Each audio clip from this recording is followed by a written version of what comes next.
আপনি ফজরের নামাজ না পড়ে আপনার ছেলে ঘুমায়, আপনি মেনে নিলেন কিভাবে? আপনার মেয়ে 14 বছরের যুবতী সুন্দরী মেয়েটা এতটা টাইট কাপড় পরে, 8-7 কাপড় পরে, এতগুলো পাউডার সুনু ফেয়ার এন্ড লাভলি লাগাইয়া এ বুড়ি বাইরে যায়, আমনে মা তাকাইয়া রইছেন, আমনে যে মাতেন না যে জি কারে দেখাইতে যাও? হ্যাঁ, তোমারে যারা দেখবে দুই রাস্তার দুই পাশে, তারা মুত্তা ফানি লয়নি জিঙ্গাও গিয়া ফেসাব করে ফানি লয়নি।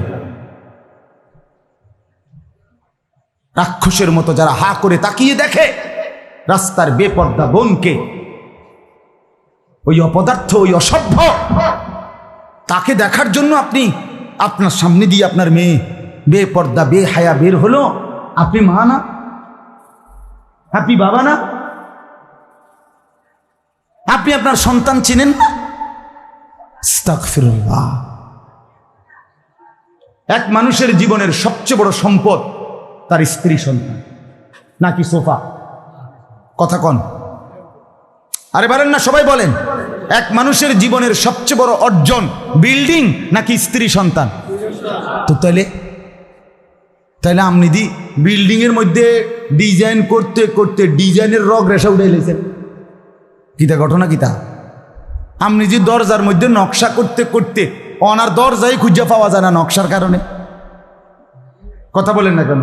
সোফার মধ্যে নকশা করতে করতে আপনি দিটার মধ্যে কত জাতের নকশা করলেন, আপনি সোফার কত নকশা করলেন, আপনি ঘরের কত নকশা করলেন, কত রঙে সাজাইলেন, কত কালারের রং দিয়া বিল্ডিং সাজাইলেন। তো আপনার স্ত্রীর জীবন সাজাবেন না?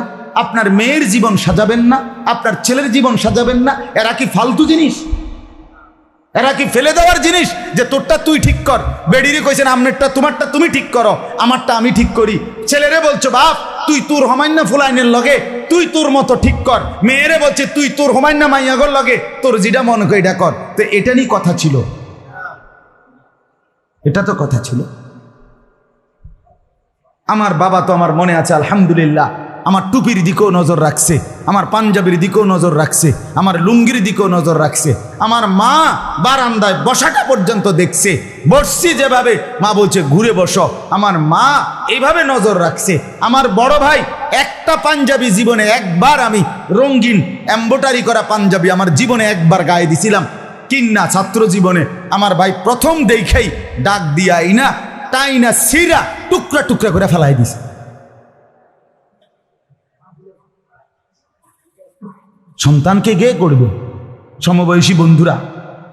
কথা বলেন না কেন? ছেলেটা তার সামান্য বন্ধুর লোকে মিললেনি চরিত্রবান হবে, মেয়েটা বুঝিয়ে তার হমান্য মাইয়াগর লোকে একটা চরিত্রবান হবে। হ্যাঁ, বেডি বুঝিয়ে হে ঘরের বাবির লইয়া অটো দিয়া মার্কেটে যায় আইয়ে এ বুড়ির লগে নিয়ে বুড়ি রাবেয়া বশ্রী হইব। কথা বলেন, আমার কথা নয় তো আমারে ফিরাই দেন, আমার কথা আমাকে ফেরত দেন যদি বুঝে না হয়। আমার বাপ জিন্দিগি নষ্ট করেন না, স্লোগান দিলে হবে না, জীবন সাজাইতে হবে। জীবন সাজাই। দুশ্মন আমাদেরকে নিয়ে পুতুল খেলছে, পুতুল খেলছে। সারা পৃথিবী 57টি মুসলিম রাষ্ট্র, 250 কোটি মুসলমান, আর ইয়াহুদি 2 কোটিও না। ইহুদিদের সংখ্যা 2 কোটিও না। জানেন এটা? ইহুদি কি 200 কোটি? ইহুদি কি 100 কোটি? 2 কোটিও না বেটা। গোটা পৃথিবী মিলাইয়া, সারা পৃথিবী মিলাইয়া ইহুদি সামান্য, একবারে হাতে গোনা, আঙ্গুলে গোনা। তামাশা খেলছে আমাদের সাথে, পুতুল খেলতেছে। মুসলমানদের রক্তে আল্লাহর জমিন ভাসায় দিছে। পৃথিবীতে কোনো ন্যূনতম কোনো কুকুর শুকরও তো এত নিকৃষ্ট হইতে পারে না। কোরআনে আছে এক কাক পর্যন্ত আরেক কাকরে ঠোকরাইয়া মাইরা এরপরে মাটি খুইরা ওই কাকরে দাফন করে দিছে, এটা কোরআনে আছে না মুস্তফা ভাই? আর এই নির্মম পশুরা হাসপাতালে চিকিৎসাধীন ফিলিস্তিনের মধ্যে মুসলমান, নির্যাতিত মুসলমান, মজলুম মুসলমান চিকিৎসাধীন হসপিটালের উপরে বিমান হামলা করে, বোমা হামলা করে একই হসপিটালে 500 মুসলমানকে শহীদ করে দিয়েছে গতকালকে। আপনি বলেন নির্মমতার কতটা নিচে নেমে গেছে, পাষণ্ডতার কতটা সীমা ছাড়াই গেছে। যুবক বন্ধু, কার মতো চুল বানাইলা? হ্যাঁ,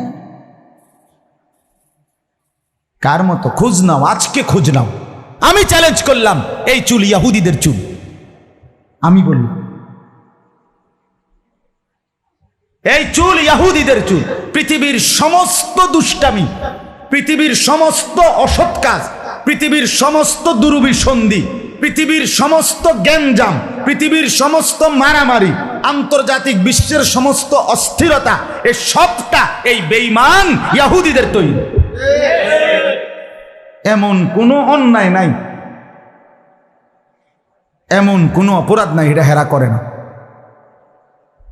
সমস্ত দুষ্ট বুদ্ধির হেড অফিস, হেডকোয়ার্টার ইহুদিদের মাথা।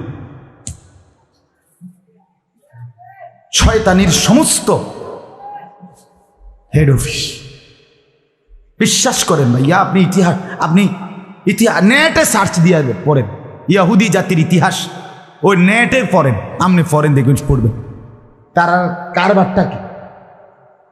এই কোরআন আমি পড়ছি, এই আয়াতের তর্জমা বলবো এক্ষুনি। এই কোরআনুল কারীমের মধ্যে আদম আলাইহিস সালাম থেকে নিয়ে ঈসা নবী, আমাদের নবীর আগ পর্যন্ত এই পিছনের যত জাতি, আল্লাহ তাআলা এই পুরাটা আদম থেকে ঈসা আমাদের নবীর আগ পর্যন্ত পৃথিবীর ইতিহাসের পুরাটা সময় আল্লাহ তাআলা এই কোরআনে সংক্ষিপ্ত আকারে টেনে আনছে। সুবহানাল্লাহ। কোরআন রিভিউ দেখাইছে কিসের? পিছনে। না রিভিউ নি কয় ভাই, মানে পিছনের তারে টাইম নাই না, আবার দেখায় কদ্দুর নাকি এই রিভিউ। কোরআন ইংরেজিও তো পারি, 2-1 লাইন করছি কিও, আমার আসলে মনে আসছিল না, যাই সারি মনে হয়েছে না। অনেকে মনে করে বাবুর ইংরেজি কইতে এলে অনেক জ্ঞান, সুবহানাল্লাহ, বিশাল জ্ঞান। দেখেন না মাশাআল্লাহ, ইংলিশ কয় ফটফট ফটফট করে ইংলিশ।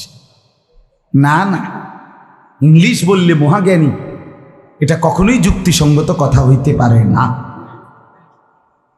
এক মোমেন তার দ্বীনকে মানলে, আল্লাহর কোরআনকে মানলে, সে যদি কিচ্ছু না জানে সেই মহাজ্ঞানী, সেই বুদ্ধিমান, সেই বিচক্ষণ। আল্লাহ কোরআনে বলছে বিচক্ষণ কে? উলুল আলবাব। মেরে মোহতারাম, এই অনার্স আর এই মাস্টার্স, এই ডক্টরেট আর এই এমফিল, এই পিএইচডি, এটা দুনিয়ার ভাষায় মহাজ্ঞানী হইতে পারে, কিন্তু কোরআনের ভাষায় আল্লাহর কসম, সূরা আলে ইমরানের মধ্যে আছে মহাজ্ঞানী কারা, বুদ্ধিমান কারা, বিবেকবান কারা, বিচক্ষণ কারা। আল্লাহ বলছে 3টা সিফাত আছে যার মধ্যে, সে হলো বুদ্ধিমান, সে হলো বিবেকবান, সে হলো মহাজ্ঞানী, সে বিচক্ষণ। কয়টা গুণ? 1, আল্লাযীনা ইয়াযকুরুনাল্লাহা কিয়ামান ওয়া কুউদান ওয়া আলা জুনুবিহিম। 1 নাম্বার হলো দাঁড়িয়ে বসে শুয়ে সব অবস্থায় যে আল্লাহকে স্মরণ করে, জিকির। জিকির 1 নাম্বার কি? জিক্র। এই আগের শব্দ হলো আয়াতিল্লি উলিল আলবাব। আল্লাহ বলেন বিচক্ষণ, বিবেকবান কারা? জিকির করে যারা, কখন কখন? সবক্ষণ, সর্বক্ষণ, দাঁড়িয়ে বসে শুয়ে সব অবস্থায় যারা কাকে স্মরণ করে? ওয়াতাফাক্কারুনা ফি খালকিস সামাওয়াতি ওয়াল আরদ। 2 নাম্বার হলো আল্লাহর সৃষ্টি আসমান ও জমিন, কায়নাত নিয়ে যারা 24 ঘন্টা ফিকির করে। আল্লাহর সৃষ্টি জগৎ নিয়ে ফিকির করে, গবেষণা করে, ভাবে আসমান যিনি বানিয়েছেন, এই আসমান যদি এত বড় হয় তাহলে আমার আল্লাহ না জানি কত বড়। এই জমিন যদি এত বিস্তীর্ণ হয় তাইলে ভাবতেছে সেইবার না জানি আমার আল্লাহ কত বড়। এই সূর্য যদি এত বড় হয়, বিজ্ঞানীদের ভাষায় যদি এত বড় হয়, তাহলে আমার আল্লাহ জানি কত বড়, আমি সেই মালিকের গোলাম। সুবহানাল্লাহ। হ্যাঁ, হাদিসে আছে এক সাহাবী একদিন পূর্ণিমার চাঁদ আর মরুভূমিতে উনি বালুর মধ্যে শুইয়া শুইয়া, শুনতেছেন মজার কথাটা, এই আকাশে চাঁদ উঠছে, তারা উঠছে, পুরো আকাশ, তো উনি চাঁদের আর তারার দিকে তাকাইয়া সাহাবী ডাক দিছে, আইয়ুহাল কামার, এই চাঁদ, আইয়ুহাল কাওয়াকিব, হে তারকারাজি, শোনো, কইতেছে, কই শোনো, ইন্না লাকুম রব্বান ওয়া ইন্না লি রব্বান, তোমাদের একজন রব আছে, আমারও একজন রব আছে। সুবহানাল্লাহ। এরপরে কি বলছে শোনেন, এরপরে বলছে রব্বি ওয়া রব্বুকুম ওয়াহিদ, আর শোনো, আমার রব আর তোমাদের রব একই জন। কয়জন? একই জন। তিনি কে? আল্লাহ। এরপরে বলছে আল্লাহুম্মা গফিরলি, আল্লাহ মাফ করে দেন। নবীজি সকালবেলা বলছে, সাহাবী, তোমার এই সুন্দর বলার কারণে আল্লাহ খুশি হয়ে মাফ করে দিয়েছে। সুবহান। এই 2 নাম্বার হলো ফিকির। 2 নাম্বার, 1 নাম্বার, 2 নাম্বার, 3 নাম্বার, রব্বানা মা খালাকতা হাদা বাতিলান সুবহানাকা ফাকিনা আযাবান নার। 3 নাম্বার হলো দোয়া। দোয়া কি? দোয়া। যে আল্লাহর নিকট দোয়া করে, রব্বুল আলামিন বলে, দিবানিশি উঠতে বসতে শুইতে যে আমি আল্লাহকে ডাকে, আর আমার সৃষ্টি জগৎ নিয়ে যে ভেবে ভেবে আমাকে চিনে, আর 3 নাম্বার বেশি বেশি আমি আল্লাহর কাছে যে দোয়া করে, আল্লাহ বলেন তারাই হলো বুদ্ধিমান, বিবেকবান, বিচক্ষণ, মহাজ্ঞানী। সুবহানাল্লাহ। বলেন আলহামদুলিল্লাহ। অতএব আমার বাপ বলতেছিলাম, আদম আলাইহিস সালাম থেকে নিয়ে ঈসা নবী পর্যন্ত সমস্ত নবীর আমলের ঘটনা সংক্ষিপ্ত আকারে আল্লাহ পিছনের ইতিহাস টেনে আনছেন কোরআন। টেনে আনার পরে এর মধ্যে আল্লাহ তাআলা বহু পেছনের নেককার জাতি, অবাধ্য জাতি, তাদের ঘটনা আল্লাহ এখানে উল্লেখ করছে। অসংখ্য যারা আল্লাহর অনুগত হইছে পিছনে, তাদের পরিণতি কি হয়েছে, আর যারা আল্লাহর অবাধ্য হয়েছে তাদের পরিণতিও কি হয়েছে, এগুলো আল্লাহ বিস্তারিত কোরআনে উল্লেখ করছে। নূহ আলাইহিস সালামের কওম, জাতি, আমগো আগের না পরের? তে আগের জাতির কথা এখানে আসেনি? আছে। তারা অবাধ্যতার পরিণতিতে তাদেরকে যে পানিতে চুবাইছে তুফানে, এটা জানেননি আপনারা? আল্লাহ বলছে। মূসা আলাইহিস সালামের জাতি আমাদের আগের না পরের? আগের। ফেরাউন আমাদের আগের না পরের? নমরুদ আমাদের আগের না পরের? কারুন আমাদের আগের না পরের? এগুলা আছে এখানে কোরআনে আছে, এদের কথা এখানে আলোচনা আছে। তো আল্লাহ তাআলা বহু জাতির ইতিহাস, বহু মানুষের ইতিহাস আল্লাহ তাআলা এই কোরআনের মধ্যে উল্লেখ করছে ইবরতের জন্য।